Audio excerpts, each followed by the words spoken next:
ಎಲ್ಲ ನನ್ನ ನೆಚ್ಚಿನ ಅಂಗನವಾಡಿ ಕಾರ್ಯಕರ್ತರಿಗೆ ನಮಸ್ಕಾರಗಳು. ಪೋಷನ್ ಟ್ರ್ಯಾಕರಲ್ಲಿ ಹೊಸ ಅಪ್ಡೇಟನ್ನು ಬಿಟ್ಟಿದ್ದಾರೆ. ಎಂದಿನಂತೆ ಪ್ಲೇಸ್ಟೋರಿಗೆ ಹೋಗಬೇಕು, ಪೋಷನ್ ಟ್ರ್ಯಾಕರ್ ಅಂತ ಟೈಪ್ ಮಾಡಬೇಕು, ಅಪ್ಡೇಟ್ ಅಂತ ಕೊಡಬೇಕು, ತನ್ನಷ್ಟು ತಾನೇ ಅಪ್ಡೇಟ್ ಆಗುತ್ತೆ. ಸೊ 21.7 ಅಂತ ಹೇಳಿಬಿಟ್ಟು ಹೊಸ ಅಪ್ಡೇಟನ್ನು ಬಿಟ್ಟಿದ್ದಾರೆ.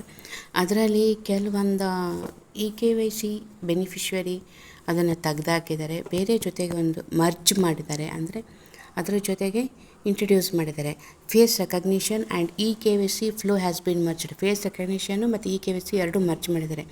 ಇಲ್ಲಿ ಯಾವುದು ಅಪ್ಡೇಟ್ ಬಿಟ್ಟಿದ್ದಾರೆ ಅಷ್ಟೇ ಬಿಟ್ಟರೆ, ಬಟ್ ಅದನ್ನು ಯಾವ ಥರ ಇಂಟ್ರಡ್ಯೂಸ್ ಮಾಡಿದ್ದಾರೆ ಇನ್ನೂ ಗೊತ್ತಿಲ್ಲ. Beneficiary interface has been introduce. ಆಮೇಲೆ KYC links from action centre to more section is remote ಅಂತ ಕೊಟ್ಟಿದ್ದಾರೆ. ಇದು ಅಷ್ಟು ಕ್ಲಿಯರಾಗಿ ಯಾವುದು ಎಕ್ಸ್ಪ್ಲನೇಷನ್ ಇನ್ನೂ ಗೊತ್ತಿಲ್ಲ. ತದನಂತರ ಒಂದೊಂದೇ ಅಪ್ಡೇಟ್ಗಳನ್ನು ಅದನ್ನು ಇಂಪ್ರೂವೈಸ್ ಮಾಡಿದಾಗ ಮಾತ್ರ ಗೊತ್ತಾಗುತ್ತೆ. ಆವಾಗ ನಾನು ನಿಮಗೆ ತೋರಿಸ್ಕೊಳ್ತಾ ಬರ್ತೀನಿ. ಪೋಷನ್ ಟ್ರ್ಯಾಕರ್ ಓಪನ್ ಆಗುತ್ತೆ. ಓಪನ್ ಆದ ನಂತರ ಮತ್ತು ನಾವು ಹಳೆ ಥರನೇ ಓಪನ್ ಆಯಿತು ಅಂತ ನಾವು ಅಂದ್ಕೊಳ್ತೀವಿ. ಇಲ್ಲ, ಬಟ್ ಪ್ರಾಬ್ಲಮ್ ಇಲ್ಲ. ಅಂಗನವಾಡಿ ವರ್ಕರ್ ಅಂತ ಕೊಟ್ಟಿದ್ದಾರೆ. ನಾವು ಅದ್ರ ಮೇಲೆ ಕ್ಲಿಕ್ ಮಾಡಬೇಕು. ಬಟ್ ನನ್ನ ಟೈಮ್ 7 ಗಂಟೆ ಆಗಿರಲಿಲ್ಲ. ನಾನು ಬೇಗ ನೋಡೋದ್ರಿಂದ ಅದು ಆ ಮೂಮೆಂಟಲ್ಲಿ ಓಪನ್ ಆಗಿಲ್ಲ. ತದನಂತರದಲ್ಲಿ ಅದನ್ನು ಓಪನ್ ಮಾಡಿದೆ. ಅಂಗನವಾಡಿ ವರ್ಕರ್ ಮೇಲೆ ಕ್ಲಿಕ್ ಮಾಡಿ ಅಲ್ಲಿ ಆರೋ ಮಾರ್ಕ್ ಮೇಲೆ ಕ್ಲಿಕ್ ಮಾಡ್ತಾ ಹೋಗಿ ಡನ್ ಅಂತ ಕೊಡುತ್ತೆ. ಇಂಗ್ಲೀಷ್ ಅಂತ ಹೇಳಿ ಕನ್ಫರ್ಮ್ ಮಾಡಿ. ನಿಮ್ಮ ಯಾವ ಲ್ಯಾಂಗ್ವೇಜ್ ಇರುತ್ತೋ ಅದನ್ನು ಮಾಡ್ಕೊಳ್ಳಿ.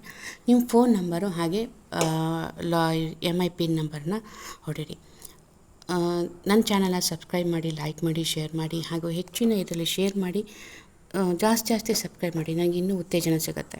ಸೊ ಇದರಲ್ಲಿ ಮತ್ತು ಇನ್ನೇನು ಇಲ್ಲ, ಹೊಸ ಏನೇನು ಇಂಟ್ರೊಡ್ಯೂಸ್ ಮಾಡ್ತಾರೆ ಅಂತ ಮುಂದಿನ ನೆಕ್ಸ್ಟು ಇದರಲ್ಲಿ ಹೇಳ್ಕೊಡ್ಬೋದು ಅಂತ ಅನಿಸುತ್ತೆ. ಬಟ್ ಇದರಲ್ಲಿ ಮೈಗ್ರೇಟ್ ಔಟ್ ಪ್ರೊಫೈಲ್ಸ್ ಪಕ್ಕದಲ್ಲೇ ಒಂದಿತ್ತು KYC ಬೆನಿಫಿಷರಿ ಅಂತ ಹೇಳ್ಬಿಟ್ಟು ಅದು ತೆಗ್ದಾಕ್ಬಿಟ್ಟಿದ್ದಾರೆ. ನಾನು ನೆಕ್ಸ್ಟು ಎಲ್ಲ ಕಡೆಗೂ ನೋಡಿದೆ. ಮೋರಲ್ಲಿ ಹೋಗಿ ಚೈತನ್ಯ ಚೆಕ್ ಮಾಡಿದೆ, ಅಲ್ಲಿ ಯಾವುದೇ ರೀತಿ ಅದು ಏನೂ ಇರಲಿಲ್ಲ. ಸೊ ಇದು ಯಾವುದೂ ನಮಗೆ ಪ್ರಾಬ್ಲಮ್ ಮಾಡೋದಲ್ಲ. ಎಂದಿನಂತೆ ನಮ್ಮ ವರ್ಕ್ಗಳನ್ನು ನಾವು ಮಾಡ್ಕೋಬೋದು.